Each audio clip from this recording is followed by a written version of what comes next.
Qüestió mateix. Quin és el teu llibre preferit i per què? Metro 2033 per Dimitri Glukhovsky, perquè és una novel·la que, no sé, l'ambient que té i la història que té m'atrauen molt. De què va aquest llibre? És un món on el 2013 va haver es van llançar bombes nuclears i que ara el món està en la absoluta merda. Prefereixes llegir en format de paper o en format digital? En paper, aunque de vegades forma digital és no tens tants recursos, però sempre prefereixo el paper perquè com que hi ha un sentit més de tacte, més d'immersió quan llegeixes en paper, com que està des del món.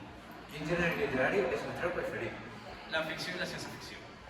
Moltes gràcies, Costi. De res.